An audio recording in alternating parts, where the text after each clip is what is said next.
2025-ci ili də belə başa vururuq. Mövqeyimizə, düşüncəmizə, həyat tərzimizə baxıram və bəzən düşünürəm.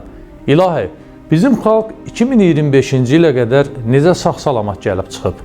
Dünyada elə bir xalq yoxdur ki, 300 ildir eyni xəstəliklərdən və eyni problemlərdən əziyyət çəksin. Hələ 500 il bundan əvvəl baba deyib öyündüyümüz Məhəmməd Füzuli şikayətlənirdi ki, salam verdim rüşvət deyildir deyə almadılar. Yəni, dəyişməmişik. Heç bir ingilisin, rusun, farsın və fransızın 500 illik problemi yoxdur. Nəysə, çox uzağa getməyək. Nə torpağa hörmət qalır, nə çörəyə, nə suya. Sabahın xeyir. Sabah olmayacaq. Hə?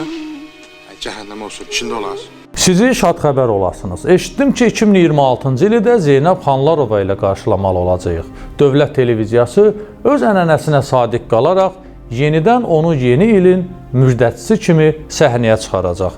Bu xalqın başına gələn ən böyük mədəni fəlakətlərdən biri məhz Zeynəb Xanlarovadır. Dəyişməyən səhnə, zərli paltar, primitiv dekorasiya, eyni orkestr, Bir qalanın sirri filmindəki Elşənin müştüyünə oxşayan mikrofon və rəqqədəçiko mahnılar. Digəl Zeynəb Xanlarovaya söz demək olarmı? Xalq adamı cırıq-cırıq eləyər. 45 il əvvəl sizin atalarınız da yeni ili Zeynəblə qarşılayırdı. Bugün siz də qarşılayırsınız və ümid edirəm sizin övladlarınız da 45 illik bu cadını qıra bilməyəcək. Məsələ Zeynəb Xanlarovanın yaxşı və yaxud pis oxumasında deyil. Məsələ hələ də palatka təfəkküründən çıxa bilməməyimizdir. Məsələ ondadır ki, müstəqil atributlara sahib bir ölkənin mədəni orbitinin 45 il ərzində vahid mədəniyyət killərinin ətrafında dövr etməsi ənənədən çox sistemli problemə çevrilib. Nəticədə ideoloji iş təravətini və dinamizmini itirib. Bu 45 ildə nələr baş verməyib ki?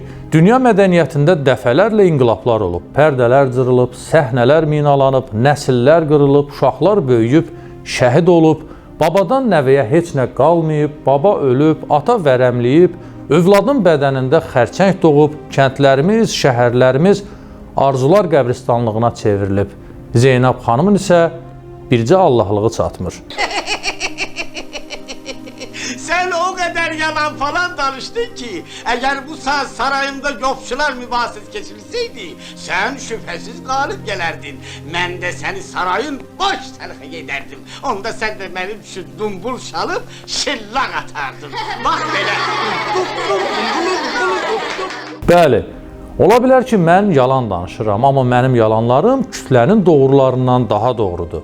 Bu ölkə bir ovuc adamın əlində kirinç qalıb. 1945-ci il təvəllüdlü Polal Bülbüloğlu'nun 24 yaşlı oğlu Murtuza əlini belinə qoyub Şuşada ata-babasının bağ evində dincəlir. Moskva bunların, Bakı bunların, New York bunların, Şuşa bunların. 5 il bundan öncə Qarabağ müharibəsi zamanı Murtuzanın 19 yaşı var idi. Onunla eyni yaşda olan körpələrimiz şəhid oldu. Amma o müharibəyə getmədi. Çünki Poladın oğludur. Nadirin, Məhəmmədin, Əlinin oğlu kirayələrdə çürməlidir ki, Murtuza rahat yaşasın. Şuşada şəhid olmağa ən çox haqqı çatan məhz Murtuza olmalı idi. Amma o bu haqqa sahib ola bilmədi. Baxmayaraq ki, nəticədə atası Şuşadan deputat seçildi. 300 illik ideoloji işğal bitməyib ki, bitməyib. Polad Bülbüloğlu Kremldə asqıranda Bakıda zəlzələ olurdu.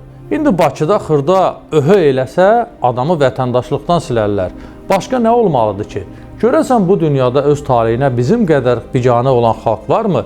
Hamı alıb satır, restoranlar 24 saat ağzına qədər dolu, xəstəxanalarda iynə atsan yerə düşməz, bazarlarda fırıldaqçılıq, banklarda soyğunçuluq, alanda yalan, satanda yalan, məktəblərdə rüşvət və indi başa düşürəm ki, Nazir Emre Əmrullayevin məqsədi Azərbaycan təhsilini məhv etmək olub və o buna nail olub. Normal ölkədə belə nazir olaraq ki, adamı uzunqulaq yerinə qoyub, danışdıqlarını nə özü başa düşür, nə də xalq. Anlamaq istəmir ki, indi elə məktəblər var ki, orada müəllimlərin paltarlarını, qızıllarını uşaqları aldırırlar. Valideynlər yığışıb müəllim üçün paltar yuyan, qab yuyan alır. Kreditdə götürdüyü maşının pulunu ödəyir.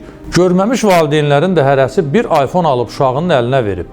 Və sən buna mane ola bilmirsən. Çünki o iPhone-dan birini də müəllimə alıb. Bu qədər çirkaba dözmüyor olmur axı. Əmrə bəy dayı, Sən bizim uğrumuzda ayaqları itirmisən. İtirmisən ki, mən rahat şəraitdə vurum özüm üçün. Rasim arxayın alverini eləsin. Moşu da gic-gic şeylər yazsın.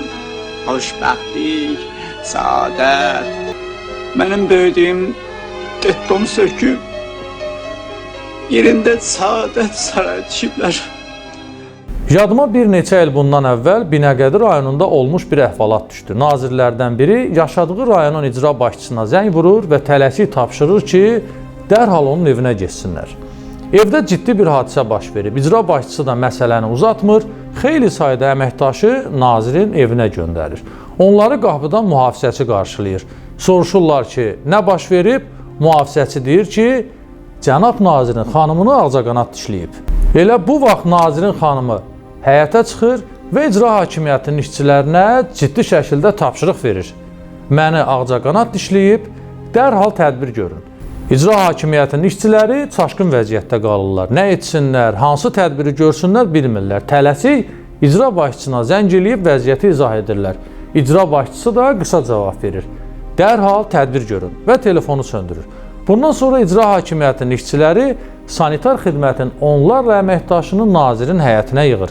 Ərazini başdan ayağa dezinfeksiya edirlər. Təxminən 3 saatlıq əməliyyatdan sonra xanım yenidən həyətə çıxıb nəticəni soruşur. İcra hakimiyyətinin işçiləri ona cavab verirlər ki, xanım narahat olmayın, ağcaqanadlar tapıldı, tədbir görüldü, hamısı zərərsizləşdirildi və beləcə.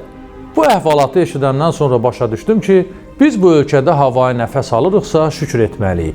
Ağcaqanada bu qədər ciddi yanaşan adamlar bizə nələr etməzlər ki? Salamat qalın və ümid edirəm 40 il işləyib övladına cehiz alan valideynlərin sevimlisi Zeynəb Xanlarova 2045-ci ildə də yeni ilinizə müjdə verəcək. Bir də baxıram ki, ölkədə çox adam ateizmin və vəhhabiliyin geniş yayılmasından narahat deyil, amma İmam Hüseynin adının çəkilməsindən narahatdırlar. Başa düşürəm. Ömrü boyu qul kimi yaşayıb, qul kimi ölən insanların kişi kimi yaşayıb, kişi kimi ölən İmam Hüseynin adından narahat olması normaldır.